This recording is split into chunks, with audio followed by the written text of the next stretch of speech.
नमस्कार दोस्तों, YouTube के महाविद्या ज्योतिष चैनल में मैं पंडित गुरुराज आप सभी दर्शकों का एक बार फिर से स्वागत करता हूं। दोस्तों, पिछली वीडियो में हमने बताया था कि वर्षफल कुंडली को देखकर आप किस प्रकार बता सकते हैं कि यह वर्ष आपके लिए कष्टकारी होगा या नहीं।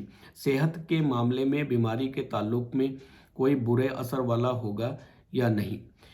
फिर भी मैं आपको एक बार फिर से बताना चाहूँगा कि कुंडली में यदि खाना नंबर 3 मंदे ग्रहों से खराब हो रहा हो, मंदा हो रहा हो, तो यह उल्टे नतीजे की पहचान होगा या शुरुआत होगा। खाना नंबर 3 वर्षफल में। और यदि खाना नंबर 3 खाली हो तो खाना नंबर 8 में देखें।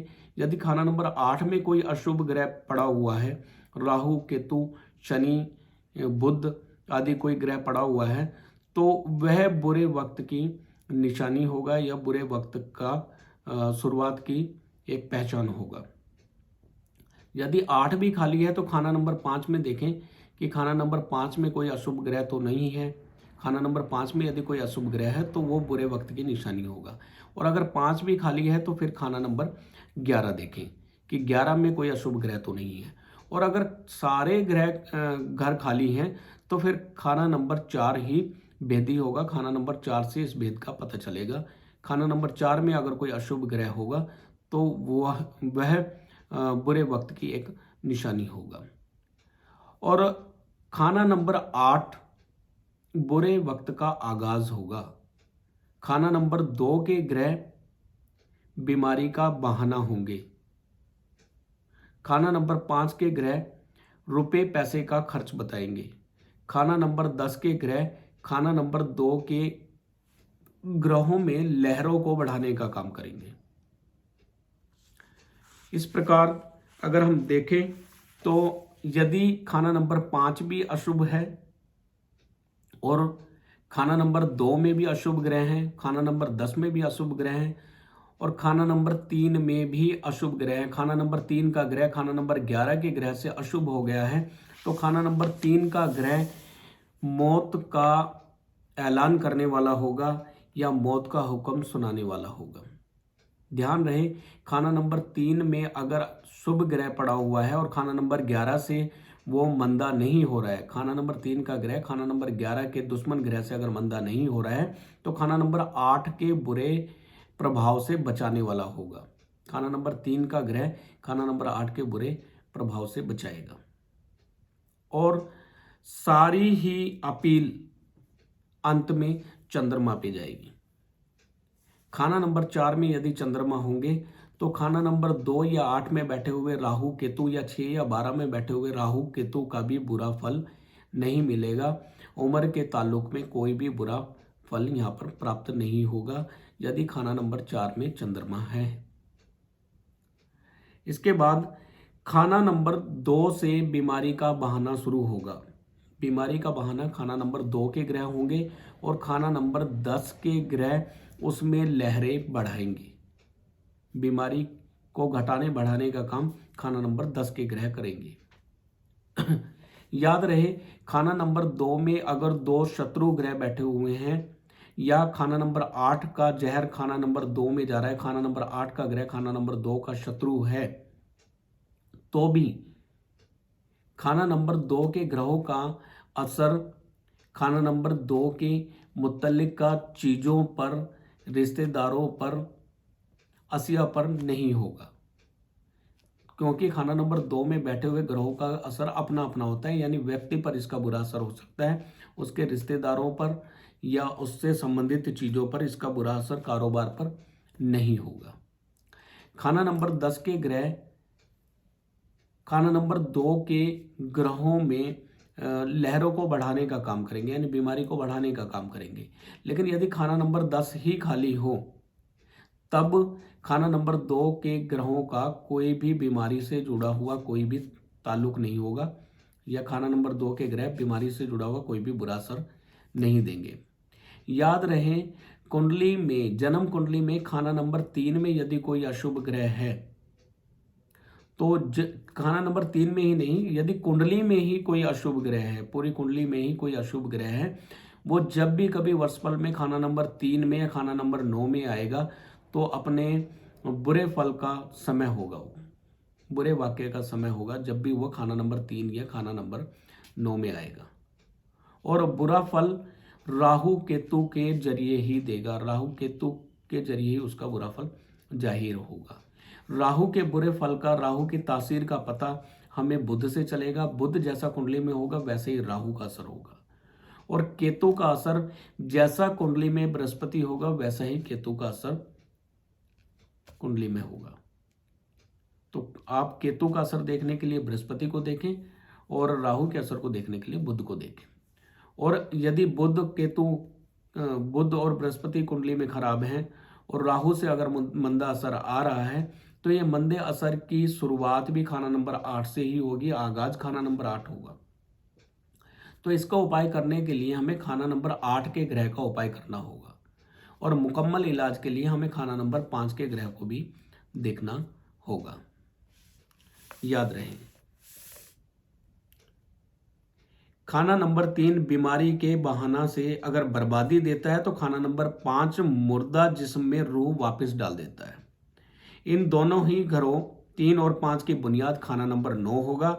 और अगर खाना नंबर 3 व 5 दोनों ही खाली हैं तो 2, 6, 8, 12 का मुश्तरका फैसला यानी इनका इकट्ठा फैसला ही नतीजा देगा, जिसकी आखिरी अपील चंद्र पर होगी। चंद्र कुंडली में जिस प्रकार होगा वैसे ही फल होगा। बृहस्पति यदि मंदा हो तो खाना नंबर 5 पर भी बिजली गिरती है, क्योंकि खाना नंबर 5 का स्वामी है। ये मैं अपनी पिछली वीडियो में बता चुका हूं। तो आज हम बात करेंगे खाना नंबर 2 में यदि कोई ग्रह अशुभ हो रहा हो तो उसकी निशानी क्या होगी और उसका असर क्या होगा। खाना नंबर 2 में यदि कोई ग्रह अशुभ हो रहा हो, जहरीला असर दे रहा हो, तो उसका असर क्या होगा और उसकी निशानी क्या होगी। यदि बुध खाना नंबर 2 में जहरीला असर दे रहा हो तो हाथ की उंगलियों के नाखून गोल होंगे, हाथ की उंगलियों के नाखून गोल होंगे और उनका रंग हरा महसूस होगा, सब्ज रंग यानी हरा रंग महसूस होगा। अब उसका असर कैसा होगा, यानी ऐसा इंसान खुद इल्म व हुनर वाला शर्मसार व्यक्ति होगा, मगर अंदरूनी तबीयत से फसादी होगा, अंदर से वो झगड़ालू होगा।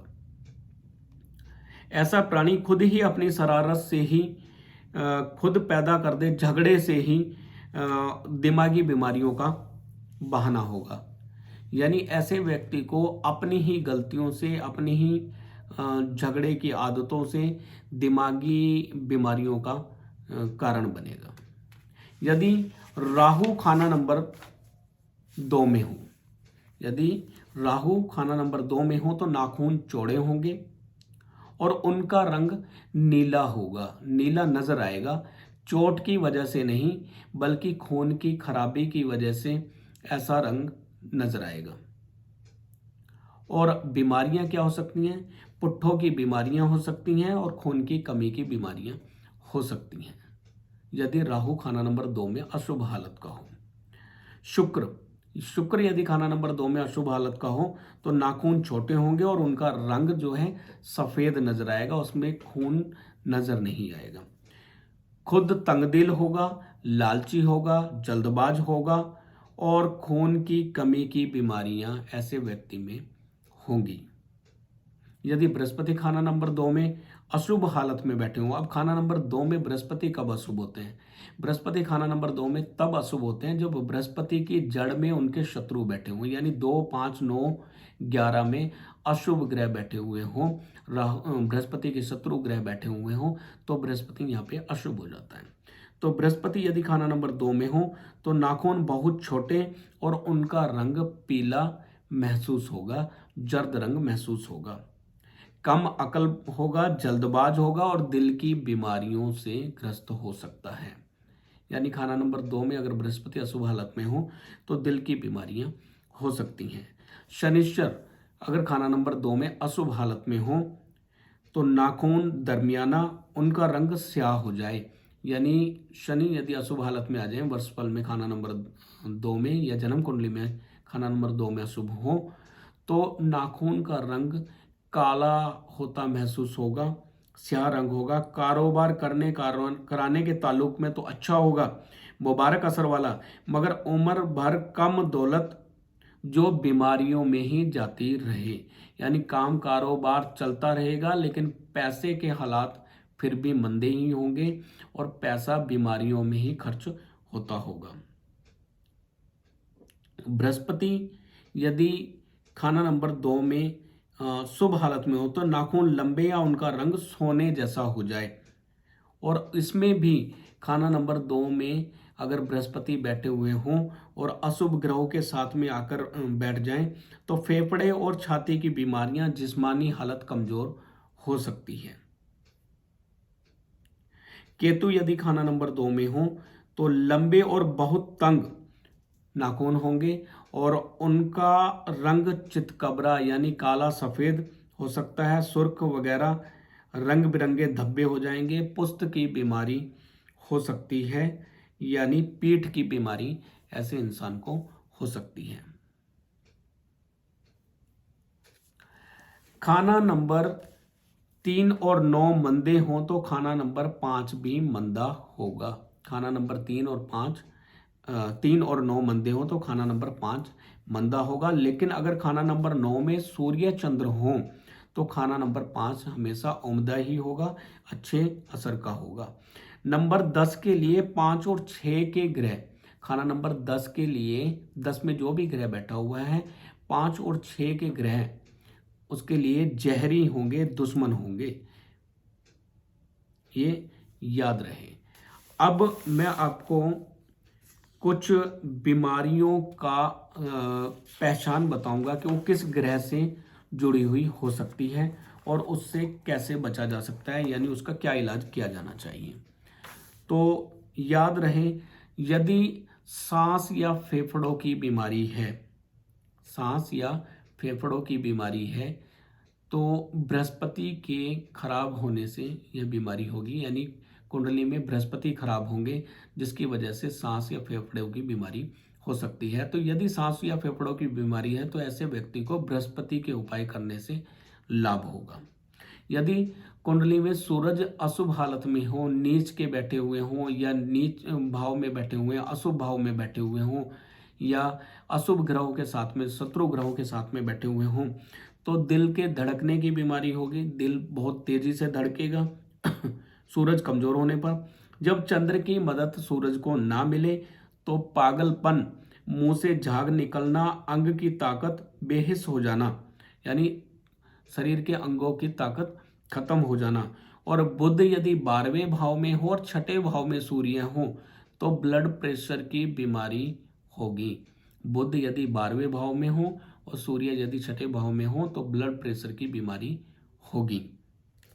यदि चंद्रमा कुंडली में खराब हो जाए, नीच हो जाए, शत्रु ग्रह से ग्रस्त हो जाए या 6, 8, 12वें भाव में चले जाएं तो दिल की बीमारियां होंगी, दिल की धड़कन, आंख के डेले की बीमारियां होंगी, आंख की जो पुतली होती है उसकी बीमारियां हो सकती हैं। शुक्र यदि कुंडली में खराब हो तो जिल्द के अमराज यानी हमारी स्किन की जो प्रॉब्लम है, स्किन की प्रॉब्लम शुक्र के खराब होने से होगी। खुजली, चंबल वगैरह जो है ये प्रॉब्लम शुक्र के खराब होने से होगी। और यहाँ पे मदद भी हमें बुध के उपाय से मदद मिलेगी। अगर स्किन की प्रॉब्लम है, आपको चंबल की प्रॉब्लम है, दाद खाज खुजली की प्रॉब्लम है, स्किन की प्रॉब्लम है तो बुध का उपाय यानी नाक छेदन अगर 96 घंटे के लिए किया जाए तो उससे लाभ मिलेगा। यदि मंगल खराब हो, मंगल हो कुंडली में खराब हो तो नासूर, पेट की बीमारियां, हैजा, पित्त, मैदे का खराब होना, लिवर का खराब होना, यह प्रॉब्लम होगी। अगर कुंडली में मंगल बद हो तब भगंदर यानी फोड़ा और नासूर जैसी प्रॉब्लम होगी। यदि बुध कुंडली में खराब हो जाए या कुछ बीमारियां आपको नजर आए जैसे चेचक, दिमागी ढांचे की बीमारी, खोपड़ी की बीमारी यानी खुशबू या बदबू का पता न चलना, नसों की बीमारियां, दांत की बीमारियां, तो आप समझ जाएं कि ये बुध की प्रॉब्लम से है, यानी आपकी कुंडली में बुध खराब हो गया है। तो आप बुध के उपाय करेंगे तो इन बीमारियों से बच सकते हैं। और जब बुध कुंडली के 12वें भाव में और छठे भाव में सूर्य हो तो ब्लड प्रेशर की बीमारी होगी, मैं पहले बता चुका हूँ।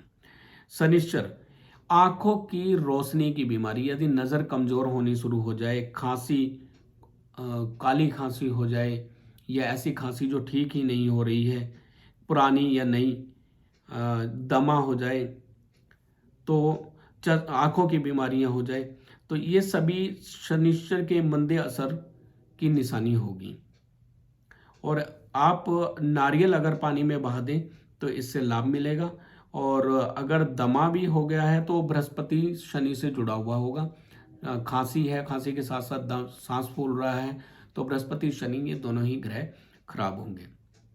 राहु यदि खराब हो जाए तो बुखार, दिमागी पागलपन, प्लेग, हादसा, अचानक चोट लगना, और कुंडली में अगर राहु अशुभ हो तो भूत प्रेत बाधा, तांत्रिक बाधा भी होने की संभावना बहुत ज़्यादा होती है। यदि लगन में राहु बैठ जाए, अष्टम भाव में राहु बैठ जाए, छठे भाव में राहु हो, 12वें भाव में राहु हो, तो बहुत ज़्यादा संभावना बनती है कि ऊपरी बाधा, किया कराया तांत्रिक दोष होने की संभावना हो सकती है।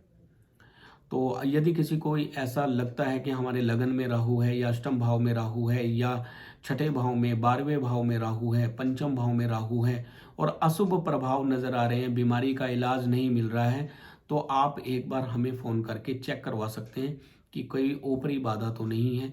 आप चेक करा सकते हैं। चेक कराने का तरीका मैं बता चुका हूँ कई बार, कि आप कोई भी राख ले लें, अगरबत्ती की राख ले सकते हैं, 2-4 अगरबत्तियां जलाकर उसकी राख लेकर आप हमें फ़ोन करेंगे तो हम फ़ोन पे वो चेक कर आपको बता सकते हैं कि आपको प्रॉब्लम शारीरिक है या ऊपरी बाधा है। वो हम फ़ोन पे ही चेक कर लेते हैं, उसका कुछ चार्ज होता है, वो आप फ़ोन पे पता कर सकते हैं।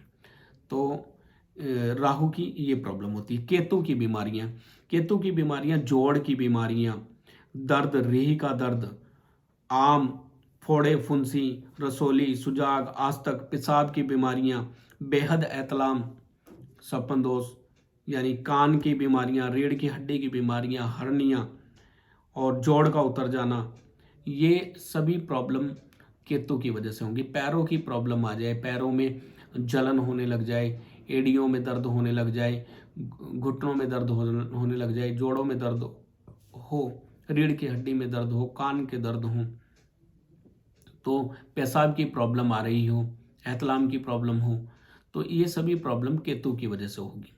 तो आप केतु के उपाय करेंगे तो ये प्रॉब्लम ठीक हो जाएगी। काला सफ़ेद कंबल मंदिर में दें, या काले सफ़ेद तिल जल प्रवाह करें, वो कुंडली देख के आप कर सकते हैं। यदि बृहस्पति राहु इकट्ठा हो तो दमा सांस की तकलीफ होगी, अगर बृहस्पति बुध इकट्ठा हो तो भी दमा सांस की तकलीफ होगी। राहु केतु इकट्ठा हो वर्षफल में, क्योंकि वर्षफल में इकट्ठा हो सकते हैं। चंद्र राहु इकट्ठा हो, राहु केतु हो तो बवासीर होगी, और चंद्र राहु इकट्ठा हो तो पागलपन या निमोनिया की प्रॉब्लम हो सकती है। निमोनिया यानी छाती रुक जाना, बच्चे की छाती रुक जाती है, बड़े की भी छाती रुक जाती है। तो यदि चंद्र राहु इकट्ठा होंगे या चंद्र अष्टम भाव में होगा तो निमोनिया की बीमारी अक्सर होती है। चंद्र अष्टम भाव में होगा तो बचपन में 8 साल से पहले आप कह सकते हैं कि बच्चे को निमोनिया हुआ होगा।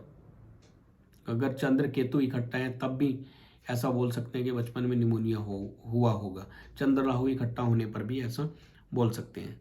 बृहस्पति राहु, सूरज शुक्र, दमा या तपेदिक, टीबी की बीमारी यानी संभावना बन सकती है। यदि बृहस्पति राहु इकट्ठा हो, सूरज शुक्र इकट्ठा हो, या बुध बृहस्पति इकट्ठा हो, सांस की तकलीफ हो सकती है, क्योंकि बृहस्पति ऑक्सीजन का कारक है और बुध या राहु इसमें कड़वे धुएं का कारक है। राहु कड़वा धुआं है और बुध में भी एक अंश राहु का होता है, तो इसलिए बृहस्पति का शत्रु बुध बृहस्पति को भी खराब कर देता है, क्योंकि पीला रंग और हरा रंग मिलके नीला रंग बन जाता है, राहु का रंग बन जाता है।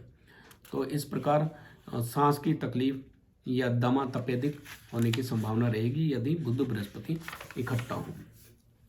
यदि कुंडली में मंगल शनिश्चर इकट्ठा हो तो कोढ़, खून के अमराज यानी खून की बीमारियां, खून में कमी, खून में इन्फेक्शन वगैरह होने की संभावना होगी। जिस्म का फट जाना, स्किन का फट जाना, ऐसी समस्याएं होंगी जब शनि और मंगल इकट्ठा होंगे।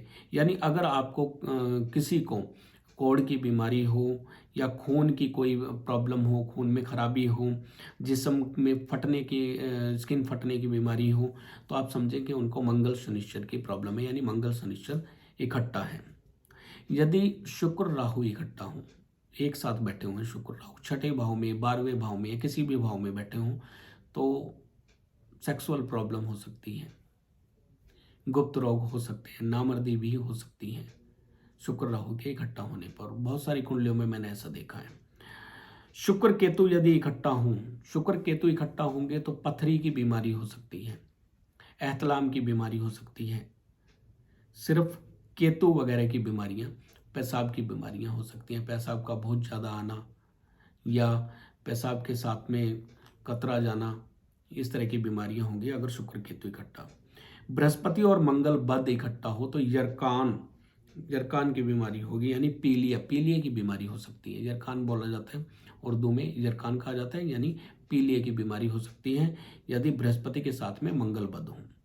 चंद्र बुध इकट्ठा हो तो ग्लैंड्स की बीमारी हो सकती है, और मंगल का अगर टकराव भी चंद्र बुध के साथ में हो तो ग्लैंड्स की बीमारी हो सकती है। तो दोस्तों, आज मैंने जो बीमारियों के आपको लक्षण बताए, जो बीमारियां बताई हैं, वो ग्रहों से जुड़ी हुई बीमारियां बताई हैं। तो अगर आपको इनमें से कोई बीमारी का लक्षण नजर आता है किसी में, तो आप उस जिस ग्रह की वो बीमारी है उस ग्रह का आप इलाज करेंगे तो उस बीमारी में राहत जरूर मिलेगी। यदि पेशाब से जुड़ी हुई किसी को बीमारी है, जोड़ों से जुड़ी हुई बीमारी है, रीढ़ की हड्डी से जुड़ी, कान से जुड़ी हुई बीमारी है, तो केतु का उपाय करें, काला सफ़ेद कमल मंदिर में दें, कुत्तों की सेवा करवाएं, ये एक अच्छा उपाय रहेगा। और यदि किसी व्यक्ति को दांतों की बीमारी है, नसों की बीमारी है, गले की कोई बीमारी है, जुबान से जुड़ी हुई बीमारी है, खुशबू या बदबू का नहीं पता चल रहा, तो बुध से जुड़ी हुई बीमारी है, तो बुध का उपाय करें।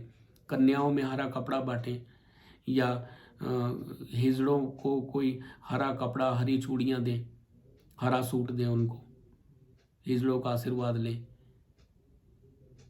गाय को हरा चारा खिलाएं। तो इस तरह से आप उपाय कर सकते हैं। जो भी ग्रह से जुड़ी हुई आपको बीमारी दिखाई दे रही है उसका उपाय आप करके बीमारी से राहत पा सकते हैं, यदि आपके पास में कुंडली भी नहीं है तो उम्मीद है आज की वीडियो आपको पसंद आई होगी। दोस्तों, यदि आप अपनी कुंडली का विश्लेषण कराना चाहते हैं तो आप अपनी डेट ऑफ बर्थ, टाइम हमें व्हाट्सएप पर भेज सकते हैं, और एक कुंडली की जो फीस है वो पे करके आप अपनी कुंडली दिखा सकते हैं। 2 घंटे का समय लगता है एक कुंडली को देखने में। कुंडली का संपूर्ण विवेचन किया जाता है, जिसमें वर्षफल भी देखा जाता है, चलित कुंडली भी देखी जाती है, गोचर कुंडली भी देखी जाती है, लगन कुंडली भी देखी जाती है। हर तरह से कुंडली का विश्लेषण करने के बाद वैदिक ढंग से भी और लाल किताब के ढंग से भी करके फिर हम उपाय बताते हैं।